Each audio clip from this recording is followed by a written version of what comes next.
Good afternoon, everyone, and welcome to the GDA sponsored webinar, Preparing for 2022. I don't know about everyone joining us today, but I'll tell you what, this year is already off and running quickly from regulatory matters. We just got some information about 15 minutes ago on some new legislation that's going to affect all the dental practices and honestly all the businesses throughout the country. And then we've got, of course, the financial markets, and then we've got, HIPAA and all that's going on with that. But let me make a couple of thank yous before we get started with our distinguished panelists today. First, as always, thank you, GDA, amazing organization. And I tell you, I know I speak for a lot of people in the industry. We work with a lot of organizations, and what the GDA does for their members is really amazing, and it's maybe the best organization that we have run across as far as what the benefits are for the members. So we can't thank them enough for that. Of course, Executive Director Frank Cappato, amazing what he has done through the industry and with the organization. And of course, the incomparable Scott Piper, who works constantly hard and putting this on. He does so much stuff behind the scenes and allows us to really do this for the members, and we're forever appreciative to Mr. Cappato and Scott, of course. And then, of course, Dr. Zach Powell, president of the GDA. I know he just sort of stepped into that role and has done an amazing job. I know he's traveling, so we certainly appreciate Dr. Powell's support, and we anticipate that he'll really take the GDA to another level for the membership. Getting started, I'm going to sort of be the moderator, if you will, and then my topic will be employment law and some HIPAA issues. And of course, we have Harris Dinalat, UBS Financial, Trillium Partners, and I will tell you, and I know I say this every time we do these, Harris, I learn something new every time that you join us.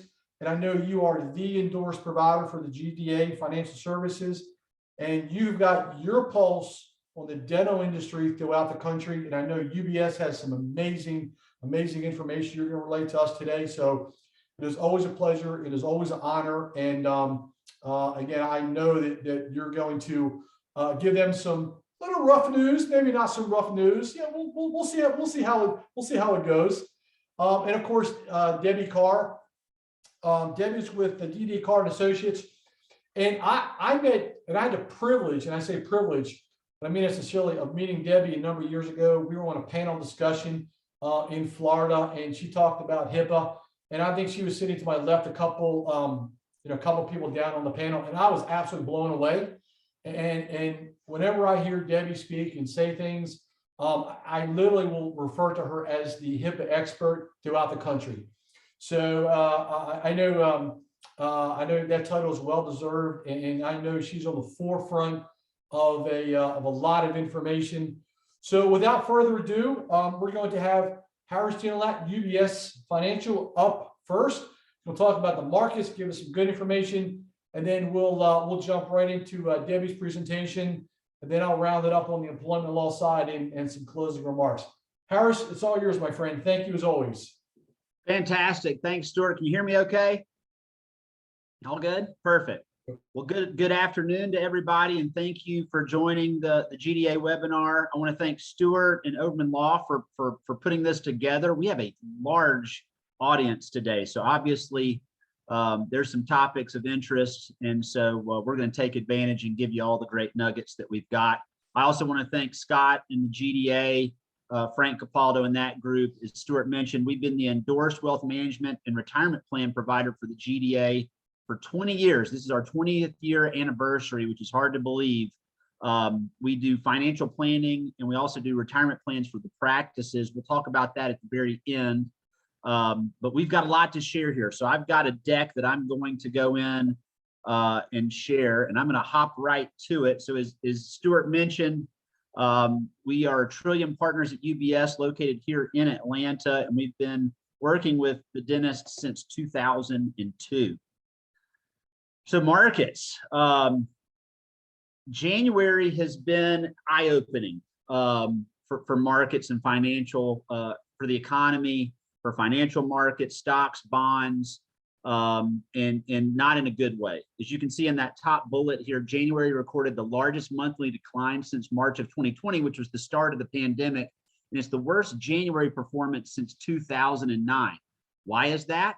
Well, partially it's because of the carryover of COVID and the Omicron variant, but also the Fed. The Fed has come out with an aggressive stance to try to tamp down inflation. We're going to talk a lot about inflation on this webinar, but that's what's going on. That's what spooked markets. And that's really the environment that we're going to be in for 2022. Obviously, coronavirus is still a hot topic, a headline that is having an effect. We've gone through 18 months of supportive global and monetary policy. So there's been a lot of liquidity and money pumped into the markets, and that's actually fueling some of this inflation that we're going to be talking about.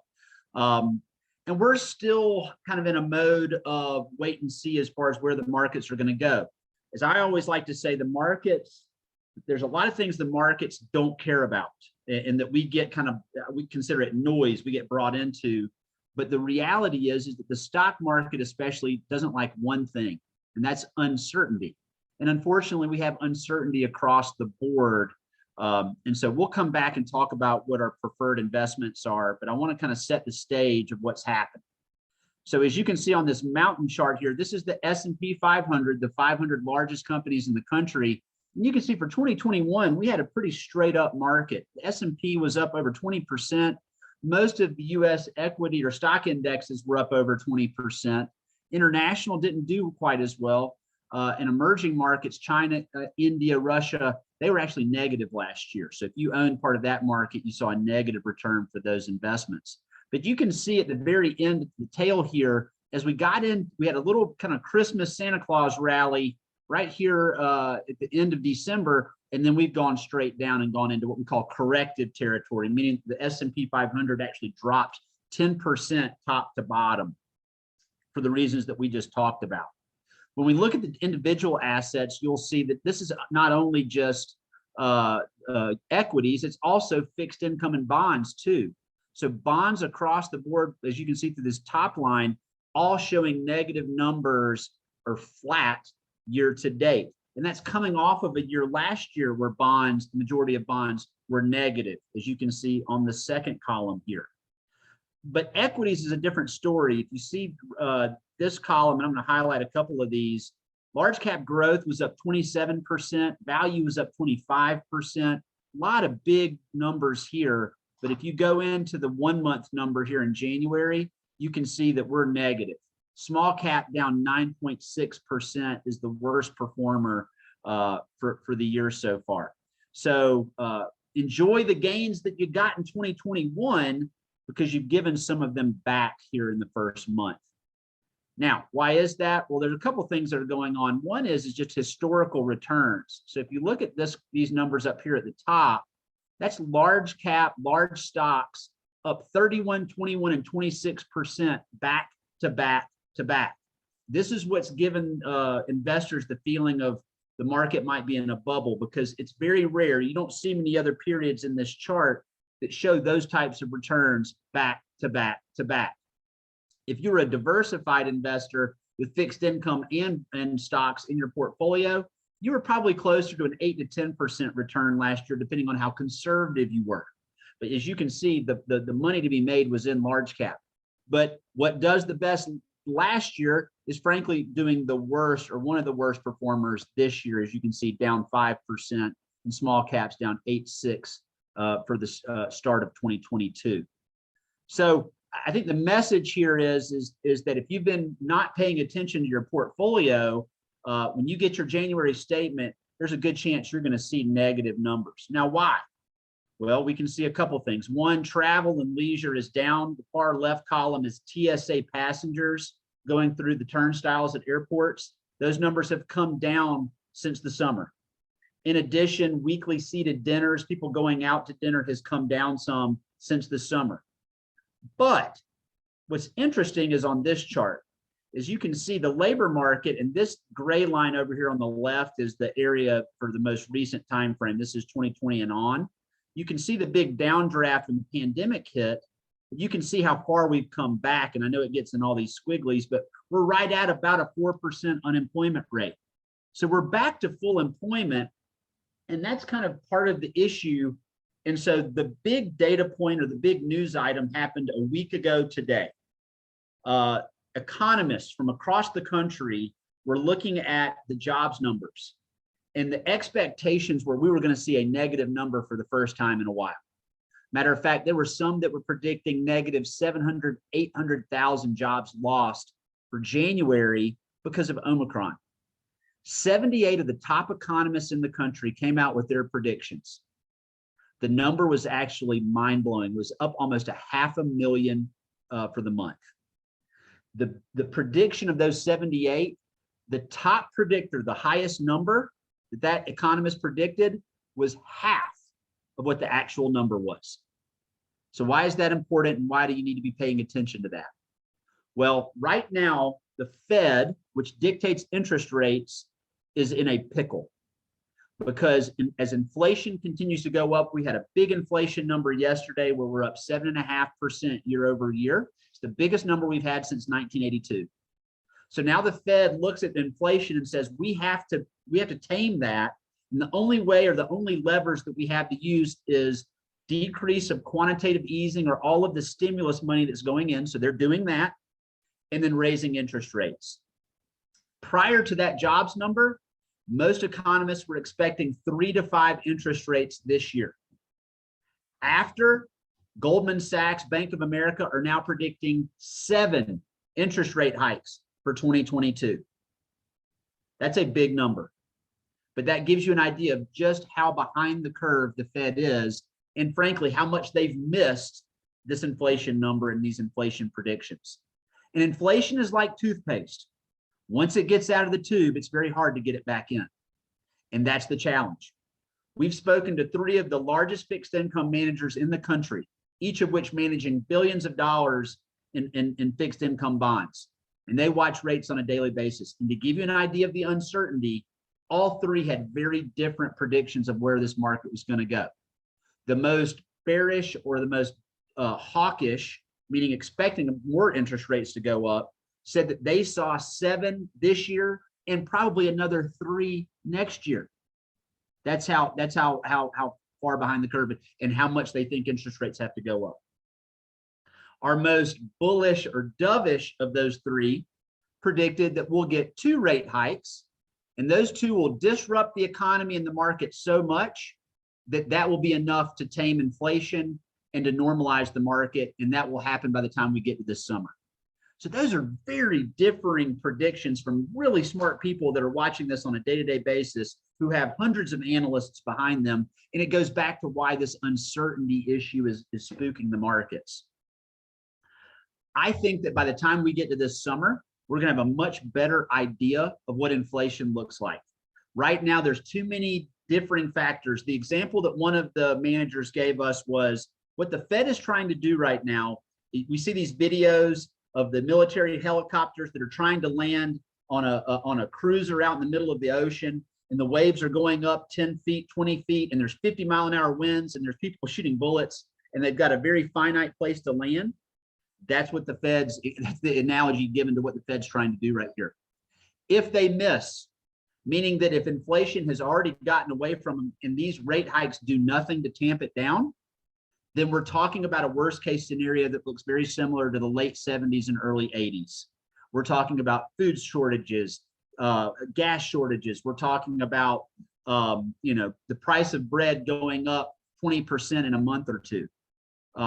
For most people, and I would say 3 generations in the workforce and people working in your practices, they've never experienced anything like that before. If you're a baby boomer and around long enough, you remember what that environment was like. Jimmy Carter coined the term the misery index. You'll hear more about the misery index if that happens. Now, the other side is if they raise too quickly, and by the way, there is now an 85% probability that the first rate hike is going to be for 50 basis points or 0.5%, not a quarter. That's how desperate the Fed is going to be to get this inflation number pulled back down. If that happens, you could push this economy into a recession very quickly. In addition, you can mess up the markets as well. So that's why, because of all this uncertainty, that's why you're seeing all the volatility so far in the market. And the Fed has both hands on the steering wheel. So every time, if you're interested in this and are curious and wanting to get an idea of what's going to come, you've got to watch the Fed very closely, because they're going to dictate how the markets respond for the rest of this year. Now, if for some reason we get a good scenario and they do land the helicopter perfectly, it would create an environment that's actually still very, very positive for stocks. So if they hit the mark, then it stays as a risk-on environment, and large and mid-cap stocks should do well. But that's a big if. Now, one other comment about the inflation numbers, because we have to be careful about data and statistics, and you know the old story about that. In the data, one thing we have to be cognizant of is this: inflation, 50% of the inflation number that's getting reported is in automobiles and energy. As the line goes, if you're a 15-year-old who doesn't own a car, your inflation number is probably more like 2% than 7%. That's how dramatic those two sectors are having an effect on the overall inflation number. But I think if you're out in the world today, and especially if you're hiring people, labor costs are going up. We're going to talk about that in a second, and the impact of your practice there. And the cost of goods and services are going up. And again, it's almost becoming a self-fulfilling prophecy. But when we see the number 7.5, understand we're coming off of a period where rates were actually low because of what happened with COVID. So those year-over-year comparisons are not quite fair, because we're coming off a really low deflationary environment, and now we're in an inflationary environment. So it's making that 7.5 spread wider. But like I said, we'll know more about this as we get into the summer. I'm sure by the time we get to the GDA annual meeting, that this will be one of the major topics that we'll talk about in our sessions, and you'll want to be cognizant of. As it relates to your dental practice, why is inflation and rates important? Well, one, I know a lot of the associations and a lot of the trade organizations that support the dentists are recommending to raise prices. I know the goods and services that support your practices have probably gone up. This is a dangerous and potentially slippery slope you want to be very cognizant and be mindful of. Because I think if you ask UBS, and if you ask most of these major economists, they think that this is a short-term phenomenon, and that we get into back to a deflationary environment where rates come back down as early as next year. So you don't want to raise rates or raise pricing in 2022 and then turn around and have competitors take market share from you because pricing and inflation comes down next year. So if you've got a little bit of cushion from a capital standpoint, you want to be mindful of how much you want to raise prices in this environment, because you could be back to lowering prices next year. But you've got plenty of the opportunity. If you've not raised prices over time and have been waiting for a catalyst to do so, you're not going to have a better catalyst than you have right now. Now, as far as what I was talking about earlier, and this is what I serve a lot of dental practices in dealing with the employees of dental practices through the retirement plan. Here's my big fear, and this is what I'm watching happen. If you're a dentist making $200,000 to $250,000 a year, if your gas price goes up 10 cents a gallon, doesn't have a major impact on your lifestyle. But if you're making $50,000 a year and you're a hygienist in Middle Georgia, and the cost of gas and the cost of rent and everything else is going up, that has a huge impact on your life. And again, we have 3 generations in the workforce today that have not experienced inflation. So they've never had to make these kind of decisions before. We're just now starting to see credit cards and credit card debt go up. The last 2 months, credit card debt has gone up significantly, which means all of the free money that made it into the system has been spent. So now we're seeing some pressure in the middle and low income areas of the economy at the participant level. And I think that's also fueling why you're seeing more people coming back into the labor market in this big job surprise that we had last week. But you need to be mindful. There's going to be some pressure. I think labor costs actually are going to go up and stay up. Again, toothpaste that's already gotten out of the tube. And we haven't had a lot of labor cost inflation for 2 decades. So it's probably time for that. So if you want to retain your best staff members, you've got a couple of bullets in the gun to use. One is you can raise their costs. You can raise their income.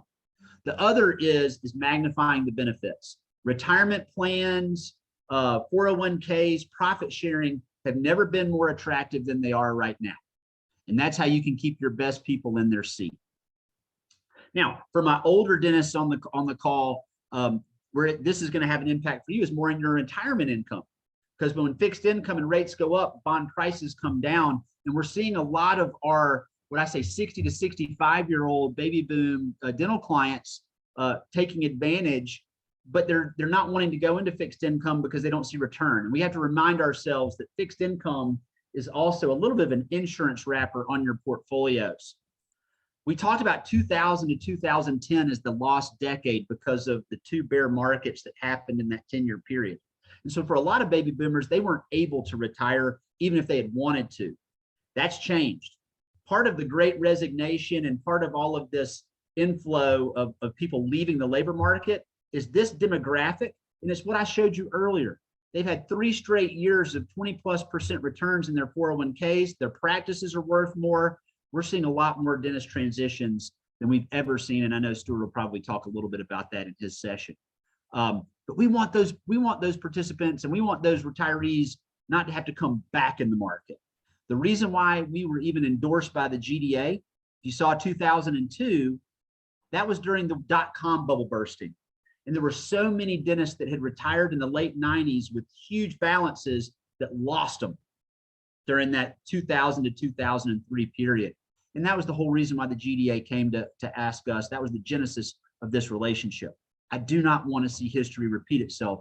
And so that's my concern for the older employees and the dentists that are on this webinar.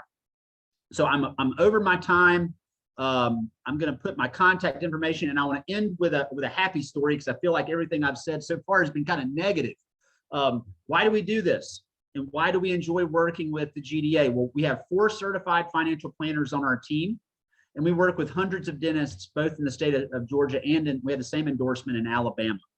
If you have a 401k and your advisor's not calling you and having these conversations, and if your employees are not getting access to this kind of information and help, give us a call. If you're not sure where you are in your financial journey and in your work journey, as far as are you prepared for retirement, let us help you. We have, like I mentioned, certified financial planners that do this for dentists every day. I've got clients on this webinar that have gone through this process of pre-retirement through retirement. And frankly, that's what I take great pride in.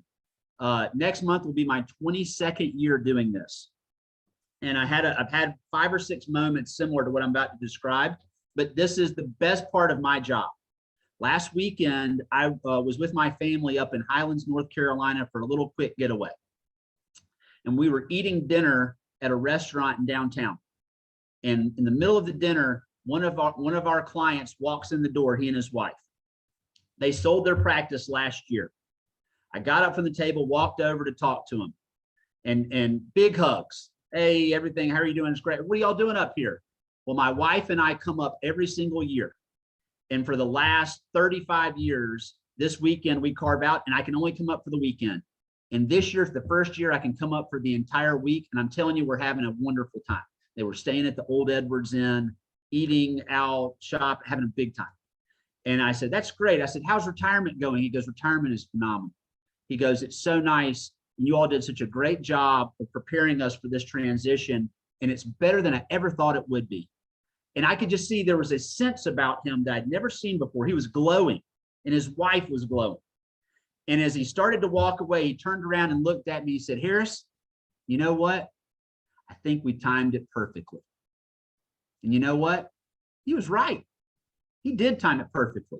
He did everything right, from the planning to the transition into retirement. And the big part was he and his wife both still had their health and they were enjoying retirement. So that's the end result of what we do. I take great pride in that. As I always tell our clients, we have a trophy case of dentists that we've been able to help get to retirement. If we can help you, this is our information. This is our contact. You have free access to us as a GDA member. And with that, again, thank you, Stuart, and thank you, Scott, and the GDA for this opportunity. Always available to answer any questions. Stuart, I'm turning it back over to you. Thank you, sir. Hey, I've got one question. I got one question for you. Always amazing information. And, you guys are truly the best of what you do, and you got your hands on a lot of pulses. So with all the expansion, the DSO markets, the middle doctor markets where they got 5 to 10 practices and they want to scale, how does all this affect the equity markets of growth? The equity market, how does all this affect the equity markets of growth? Well, So we're going to see a pullback on the DSOs. You're talking about, yeah, okay, I see what We're you're going to asking. see our guys continue to expand out no matter what the cost. So great question. You are going to see that slow down. And the reason why is that if they ramp up interest rates as high as they are, part of the reason why the DSOs have been so aggressive and so successful is because the private equity entities that are behind these groups are the arbitrage between what they're paying in debt and what they're able to acquire has been thin. The debt part has been historically low. Those days are coming to an end. If the Fed raises rates 7 times and they're doing it at a quarter a pop, that's almost 2% above where we are now. Private equity companies are the arbitrage or the gap, that profitability is going to shrink significantly. They're going to get much more selective, and frankly, they've taken so much market share that the opportunity sets are going to look a lot different. So the DSOs have had the wind at their back for the last 5 years. It's been the best case scenario for them because they have an aging demographic looking for sellers or looking for buyers, and there's not enough buyers to take on, and the debt that they're using has been cheap. Those two metrics are changing, and they're going to change dramatically. So if you're dancing with a DSO now or even in the next 3 to 4 months and wanting to get a deal done, I would encourage you to get that paperwork signed quickly because the metrics and the appetite is going to be much different, I think, second half of next year and into 2023. You're seeing some rough waters for about the next year and a half. Yeah, great insight. And you got the hand in the numbers. So that's amazing. Harris, thank you as always, my friend. Next up, Debbie Carr. HIPAA. Let's hear about HIPAA, what's going on. Let's send our doctors on the edge of the seat or off the seat, if you will. And let's hear what's going on. My esteemed colleague, Deborah Carr. Thank you. First of all, thank you, Stuart, for inviting me. Thank you, Scott, for this opportunity. I don't know, am I just adding bad news onto bad news? I hope not. I hope that it's going to be informative, and I hope my screen share here is going to let me do what I need to do. Let me just real quick. For some reason, my screen's not doing what it's supposed to do here. Let's see here. Let's see if this one will work better. Well, I'm not getting it to, it's not advancing. I don't know why it's not advancing. Debbie, are you clicking inside the presentation? Yes. There it goes. Can you see it okay? No, it's not. It's a green screen. Okay, that's good. Okay, now it's just your computer. Go back to share again. Okay. Let me go back to this. Okay, do you see a green screen? Yes. Yes. Okay, cool. Now let's see if it'll advance. It's not advancing. This is not good. Why is it not advancing? Advanced in practice. You know what? Let me do it this way and get it to work this way. Okay. Can you see now? There we go. Yes. Do you see a note?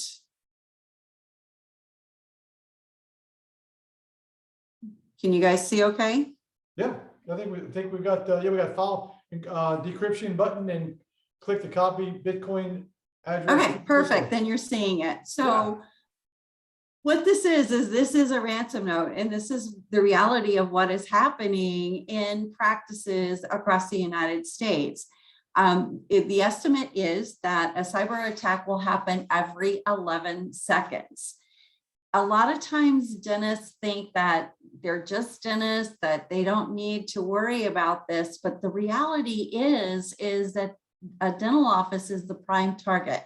You have the patient demographic information, you have their oral health history, you have their dental benefits. I hate the word insurance, so it's a dental benefit. But you also have their health insurance, because now we're having to file certain procedures to medical.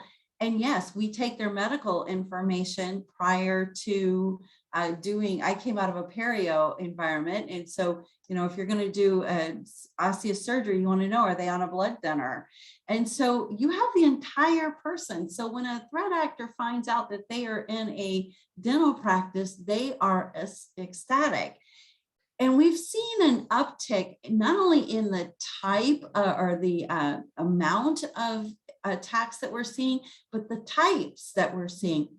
We've gotten very knowledgeable about the fact that we need to do backups. And so it used to be in the good old days, 2021, that this is what you would see. You would see a note, and all your file extensions were encrypted and you couldn't do anything. But then because of backups, we would just back up and go on. So now what we're seeing is that you don't even know that they're in your system. They are taking your data out at 3 a.m. every day. And when they get all of your data, then your computer starts running a little on the slow side. Your IT goes in to try to find out why, and that is when the note is discovered. You think you're perfectly okay because you're still running, but they've got your information and they're posting it on the internet. Forget the dark web. They are now on the regular web, or they're calling your patients. I have them where they've actually called the patients and said, we got your information from the dental office. So taking precautions and safeguarding is key. And our best defense is this law that went into effect in 1996, known as the Health Insurance Portability Act, or HIPAA. In 2009, it was a modified. There was actually another law that went into effect called the Health Information Technology and Economic Clinical Health Act. So HIPAA protected paper information, basically, because in 1996, we didn't have a lot of computers in the office, but the health information, or high tech, that protected electronic information. In 2013, they realized that there was a little bit of a conflict between the two, and they gave us the HIPAA high-tech omnibus rule, and that's actually the rule that we are under now. But in January of 21, there was an amendment to HIPAA and the high-tech rule. And what it said is, in lieu of all of these cyber attacks that we have seen happening over the past few years, they've created a safe harbor. And I want to spend a few minutes talking about how you can create and implement a safe harbor in your practice, so that when, not if, when you have some sort of cyber attack or a breach of any kind, it creates a safe harbor, which will reduce the fines and penalties and audit times. So it's economically a win-win for the practice to go into. So what the safe harbor says is that you have to have a NIST approved, the National Institute of Standards and Technology approved framework in your practice, and it has to have been in process for the past 12 months. I use the cybersecurity framework with my clients because it's scalable and it is feasible economic wise, and it is living and ongoing, but you can do it anywhere. So we start by identifying our information and where our information is created, transmitted, and stored. We protect that information. We detect to make sure that the safeguards that we have in place are working. We respond when we need to, we recover, and we repeat. So we start by identifying what information needs to be protected. We know that we need to protect our patient information. So we know that we need to protect the practice management.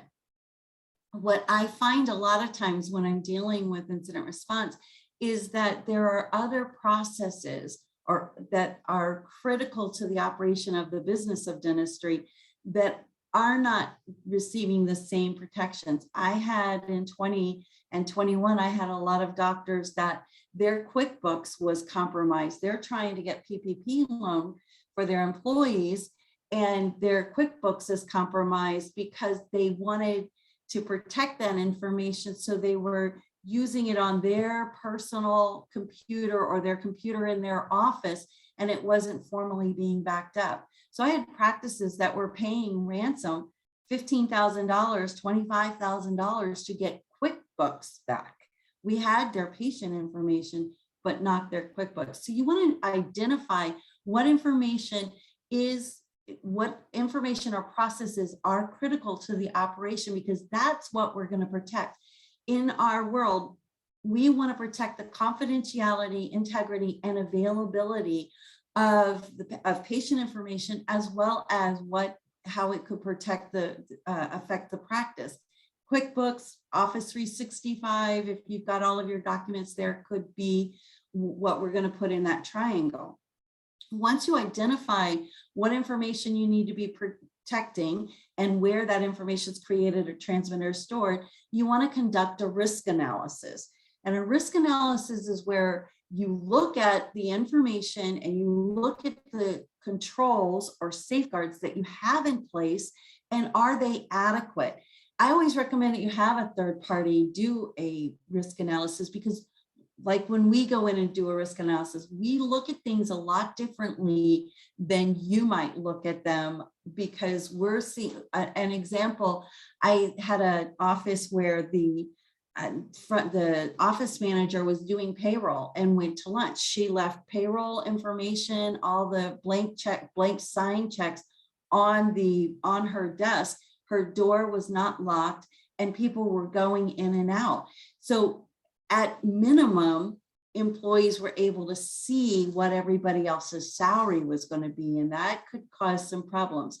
So they didn't think it was a problem, but of course we did. So you want to conduct a risk analysis, because you want to find out what the risks or vulnerabilities are that, if they are executed, could cause reputational and or financial damage to the practice. So once you do your risk analysis, then you analyze what safeguards or controls need to be put in place to protect your information.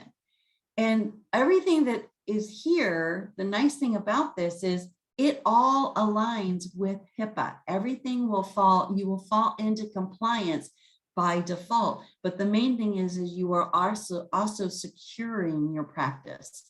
So we protect, we put controls in, we give access control. We don't, the analogy I like to use is, if you have kids, we don't allow our kids to do everything. They don't have full access to our bank accounts. They don't have full access to everything. They only have what we want to grant them access to. You know, when they're little, we don't give them keys to the house. As they grow up, we give them keys to the house. The same thing applies within the practice, and we don't always just look at the technical. We also need to look at the physical. Does every employee need to have keys to the practice, or can we just limit to those that absolutely need to get in to be able to set up for the day, let everybody else in, and then they're responsible enough to make sure that the doors are closed at the end of the day? Encryption in this day and age is a great way of protecting. You just flip a switch and it encrypts your endpoints. But the two areas of emphasis that have the biggest weight in HIPAA and is the policies and processes, written policies. Every practice should have a written security manual that dictates how your team is going to protect your patient information. You should have an acceptable use policy. You should have a termination policy, a hiring policy. How do you hire? And do you give access? Do you do a little background check to make sure that they're not embezzling or have a history of embezzling?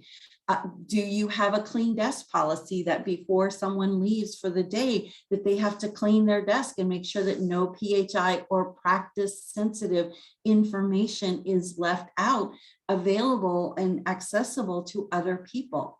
And then you want to document that you've trained regularly on those policies so that everybody's on the same page.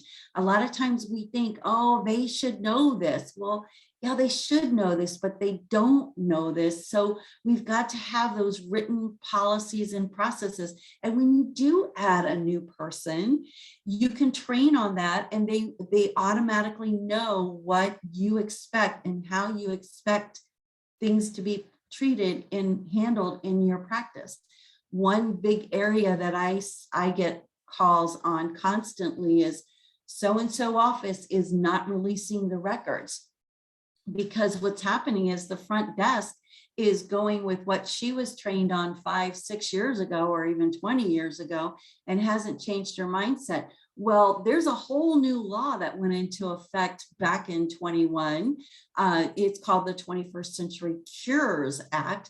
And now, if you do not release records, and if the patient asks for all of their records, that means all of their records, not just the x-rays. If you do not release those records immediately, that could result in a $25,000 fine per record under that 21st Century Cures Act. And we're going to see some additional changes coming into play with that law, because now you've got to have a patient portal. If you've been in been to your medical doctor recently, you know that you have to, that they have a patient portal. We're going to have patient portals. They're still trying to figure that out. But it's important that your team know how you expect your patient information to be handled, and that it's handled correctly so that the fine doesn't come back on to you. Once we've got those protections in place, we want to detect, because we want to make sure that they are working. And this is where we need to have an IT partner. Now, there is a big difference between an IT or MSP. Their job is to support the hardware and the software that makes your business run. But security in your practice, that's a business decision, because the IT company can't make you compliant, and they can't tell you how you're going to handle your patient information inside of your practice. So it has to be within your practice. We want to detect to make sure that the safeguards we have in place are adequate and that they're working. And we do that by auditing and monitoring, but not only just through the IT, but also to do periodic checks of what's happening inside of the practice, inside the practice management. Because eventually we're going to have to respond. But I'm sharing this with full permission. It can be a cyber attack, but it can also be something that interferes with your practice. I have a practice that is a regular client of mine, and they know that I'm coming soon.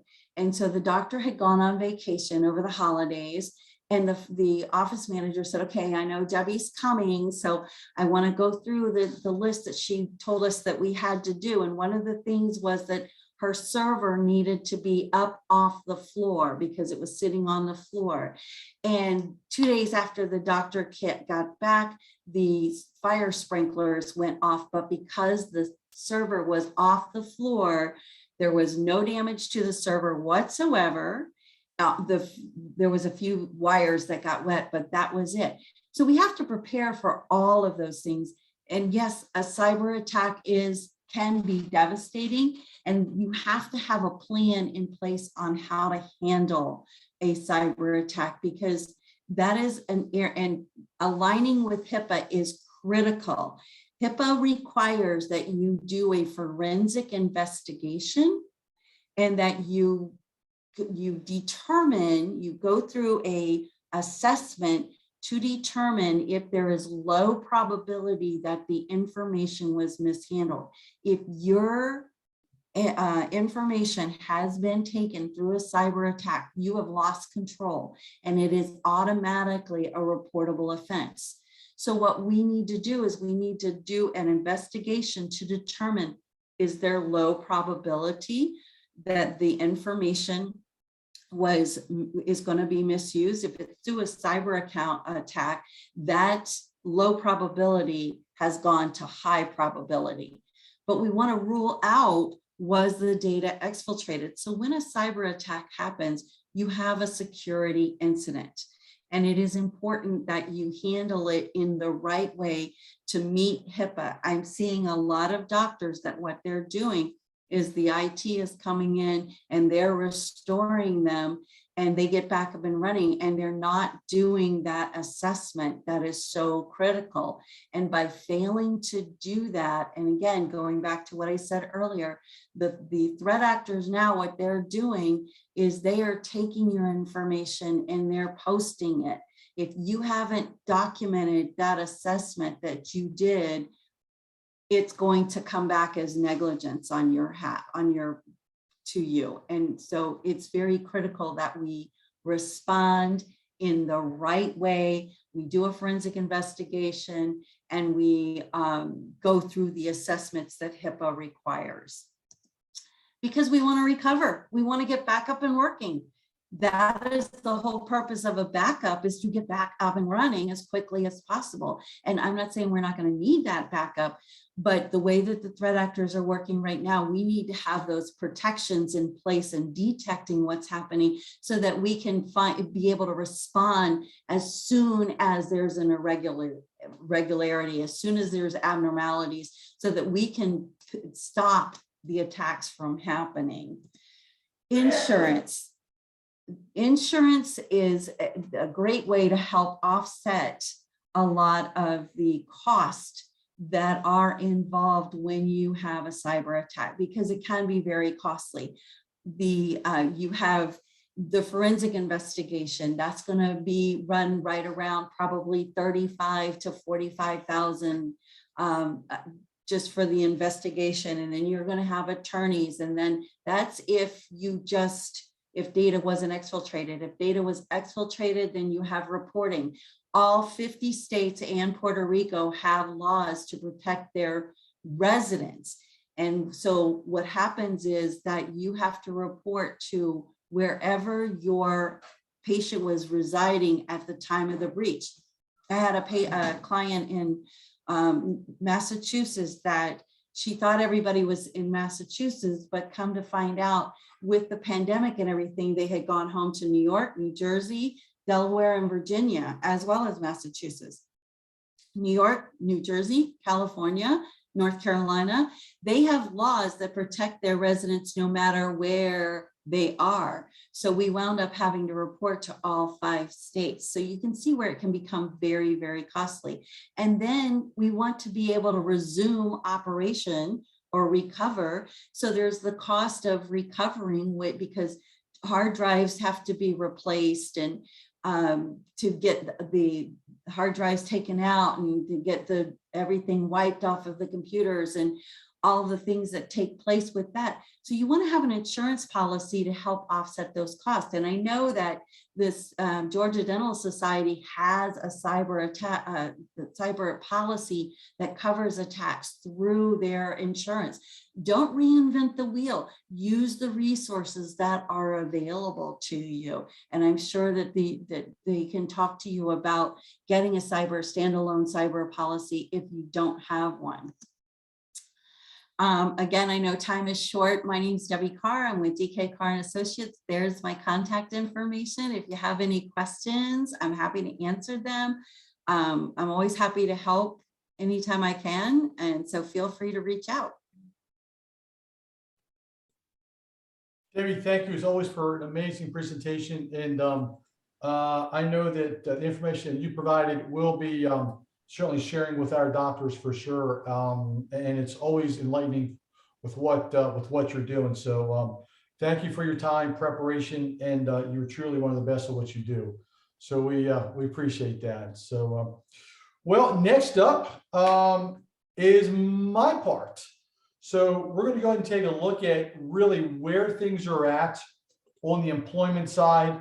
We're going to take a look at some HIPAA concerns that are just constantly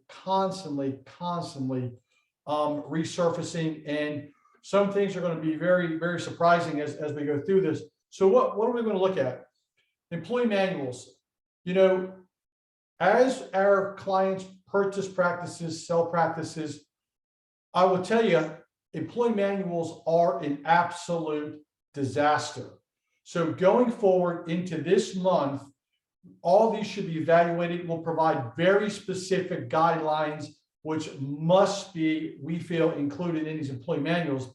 And we're going to explain to you why, because the federal law is so far advanced now that, you know, something you did 3 or 5 years ago, you really need to reevaluate it. And we're going to show some federal statutory requirements that really you should be worried about. We're seeing an increase, a very dramatic increase in negative review responses that are clearly HIPAA violations that we're going to need to really take a look at. And then we are seeing an uptick, a substantial uptick in patient complaints to OCR, HHS, Office of Inspector General, and then we've got the Office of the Civil Rights, HHS, Health and Human Services. If you do not have a system for responding to that, that is a death kill for penalties. Let's take a look at a couple of things. So the employee manual guidelines for 2022, what are we recommending? What are we seeing on our side? So first and foremost, every year, there should be annual changes to your policy manual. You've got your company culture changes, your headcount changes, your benefits change, and you've got to reinvent those things into and insert those into your employee manuals. There's no doubt about it that every year those things will change. And here's exactly why the employee manuals are no longer an option. So look at all the federal laws that you've got to deal with on a daily basis on employment laws. We got state, federal labor laws, EEOC, the National Labor Relations Board, the AIDS Discrimination in Employment Act, 1967, Title VII of the Civil Rights Act of 1964, Equal Pay Act of 1963, Workers' Adjustment and Restraining Notification Acts, Sections 81 and 83 of the Civil Rights Act of 1986, American Disabilities Act, Family Leave Act, Employee Retirement Income Security Act, Older Workers Benefit Protection Act, and Age Discrimination Act and Employment Act of 1967. So if you have no idea what those are, and you can't say, I have no idea whether or not these are even remotely covered in my particular employee manual, honestly, you probably need to shred the one you have and start over, because these things are absolutely critical, especially if you have an employee that's terminated. And you're going to get into age issues, recovery issues, rights of review, policies, procedures, deadlines. You have to not know what these are in your employee manual is a recipe for disaster. So the failure to not understand what this means and ramifications is absolutely a costly mistake and a compliance nightmare. I got a call today on the way into the office that a doctor's looking to go ahead and sell in 1 to 3 years, looking for a transition plan, what he needs to do. And we're going to meet probably next month or two. And I told him very pointedly, you need to look at your overall HR status. What are your manuals? What are your policies? What are your procedures? If you have a EEOC complaint, that will put you back for years, because that never, ever is good, and it never goes quickly. In my view, what are our must-have provisions? At-will statement of disclaimers, equal employment opportunity statements, policy against sexual harassment. Now, let me say this. So before we came on air today, I got an email that President Biden is expected to sign the mandatory arbitration ban for sexual harassment claims. So we never know what the final law is until it's signed, sealed, and delivered. We don't know if there's going to be changes or what have you, reconciliations. But I will tell you, if you have a mandatory sexual harassment arbitration provision in your policies and procedures, depending on what that law is, that needs to be scrapped. So then this is hot off of the press. This literally came over in my email at 11:40 today. And we have a lot of access to information. So this literally is something that we're just going to have to monitor and look at. So as a bare minimum, every policy procedure should have a sexual harassment provision. Wage and salary specifications policies, leaves of absence, drug testing. Now, what are you going to do if you got an employee that tests positive for drugs and they're in a state that legalizes marijuana for a weekend? What are you going to do? Do you have a policy for that? Do you have any idea how you're going to respond to that? Or what happens if you give an employee acceptance of your job and all of a sudden they sign an offer letter, they're good to go, you're ready to start, and then that employee tests positive before they start, but they went to Colorado or other states that legalize marijuana and they didn't disclose that to you. Do you have a hiring HR policy? If not, you better get one. Drug testing, got to do it. Social media policy, if you have disgruntled employees, that's the first place they're going, is on the internet, especially on the medical side. How much information is revealed on those posts on a medical side is astonishing to me. It's amazing. Non-solicitation provisions, employee acknowledgements. So great, you got an employee manual. Did they sign the acknowledgement? If not, forget about it. So negative response to negative patient reviews. We just ran into this recently. This is a disaster if you do not have a policy in place. So we get this call all the time. Stuart, how do I respond to a patient review? Let's look at this really, really carefully. So before you respond to a patient review, and then you've got to clean up a mess because you responded improperly, a lot of times this results in miscommunication between the doctor and patient. Somehow, some way, by the time that gets posted, the relationship is already a disaster. You haven't done damage control. You're delegating things that you should never, ever delegate to particular staff members who don't have the training or expertise to put this fire out. And I will tell you, patient problems do not get better with time. You have to there are times that you have to communicate this thing personally, but you can't take these complaints personally because patients are nuts. There's no other way to respond. They're nuts. There's some things you're just not going to satisfy no matter what you do. So you can't get mad, you can't get defensive. You got to figure out why. And then when you figure out what the problem is, then you figure out what the solution is. Well, let's look at this. First and foremost, guidelines. You really cannot ignore in today's world a patient review, but we say you need a corporate response. You never, ever take that patient head on, because when you do, you will lose and you will inadvertently disclose information that we will see in the next series will be a very expensive disaster. Review the patient experience, respond in private. Keep this communication offline.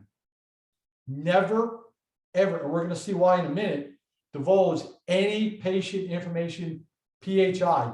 Does your staff know how and when and not to respond to a patient complaint? First and foremost, you don't ever say you're sorry or apologize. There's ways around resolution without ever admitting that. Avoid excuses. Patients do not really care what the excuse is. They want a solution to the problem. Get to the point, get it settled, and get it down the road. Every conversation you have on patient matter, assume that conversation is recorded and assume that conversation is going to go on the internet. Assume all of your writing will go on social media. We run into the cases where our letters to patients go online. Now, What are you going to do? And you've got to have a policy for this, and this is becoming prevalent.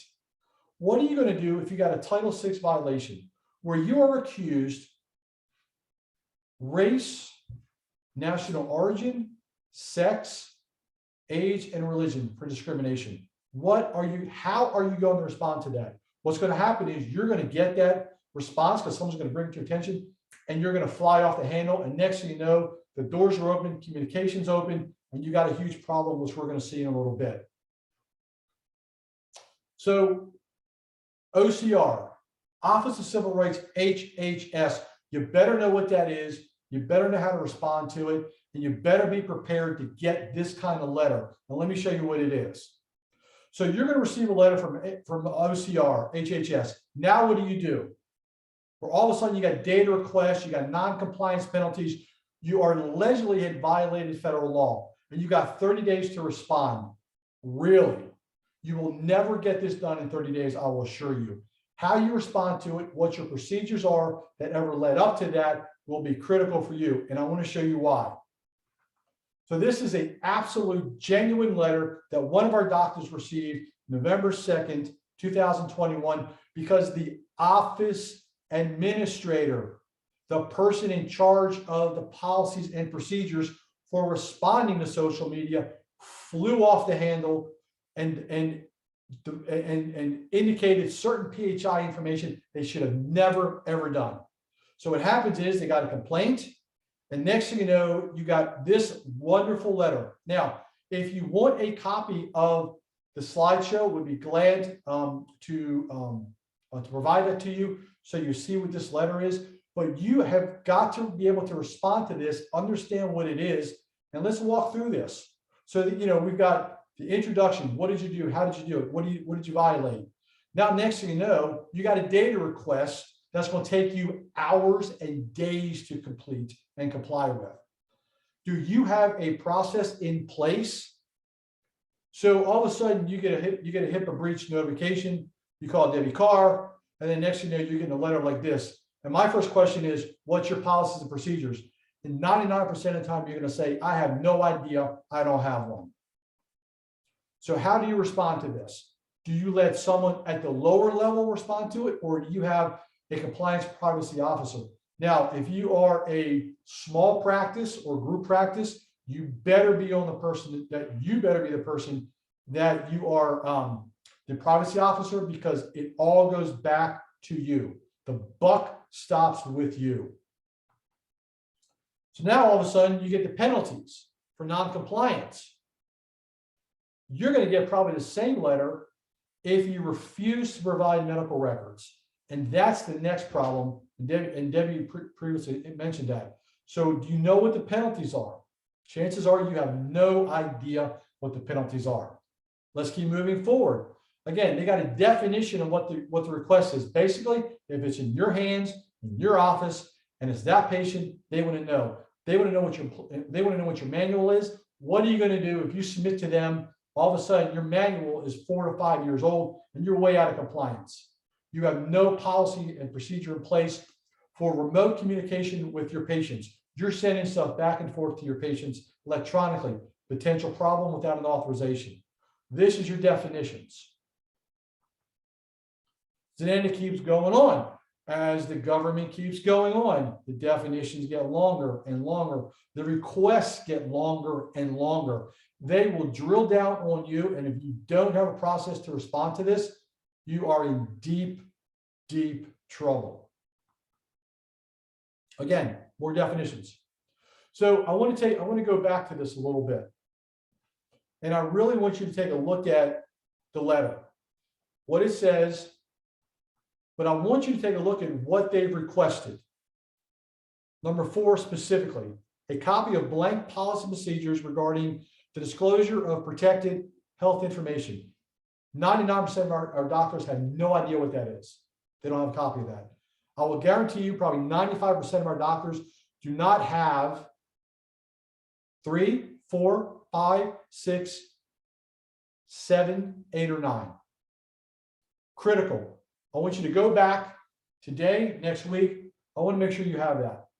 So that is a very, very, very quick explanation as the problems you will have if you simply divulge a name or any PHI on a negative patient review. You're going to get a nice "I love you" letter from the government, the Office of the Civil Rights, HHS, that is no less than 12 pages. No less than 12 pages. I went through things very, very quickly. Again, on our side, if you want to get a copy of the slideshow, we'd be glad for you to get a copy of it. It will include the letter, some guidelines. Please feel free to reach out to us.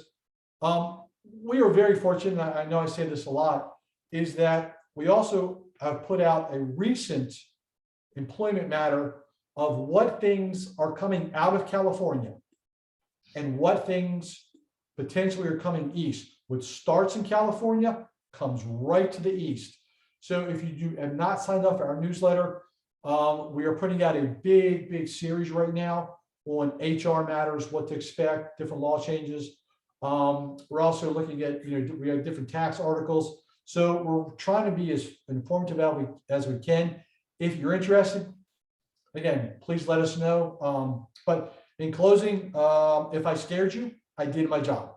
So with that, again, GDA, Frank Cappato, thank you so much. Scott Piper, always amazing. Thank you.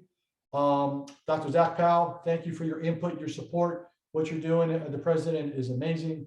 Harris, information, always amazing. And I think the fact that you said that what to expect our DSOs, that's got some potential concerns. Debbie, thank you so much. Harris, any closing remarks? Debbie, any closing remarks? I would love to tell the audience, for the gentlemen on the audience, don't forget your wives on Valentine's Day. Valentine's Day is Monday. That's my great big takeaway. Don't forget about your wives and girlfriends on Monday. Make sure to take care of them for Valentine's Day. And that's coming from your financial advisor, because it's a lot cheaper that way, right? Exactly. Much cheaper that way. Much cheaper that way. So no, hope everybody has a wonderful weekend. Stuart, thanks for the opportunity to speak today. Really appreciate it. Information shared was awesome. Sure. Debbie, any final words? Thank you again for having me, and I am happy to answer any questions or to be available. I did post my information down in the chat. And so, like you said, you can't get all those things together in 1 hour. It's going to take time. So it's better to be proactive. Great. Guys, thank you. Those that attended, thank you so much. Have a great weekend. Happy Valentine's Day to everyone. And we'll look forward to talking to you soon. Have a great weekend. Thank you. Thanks, guys.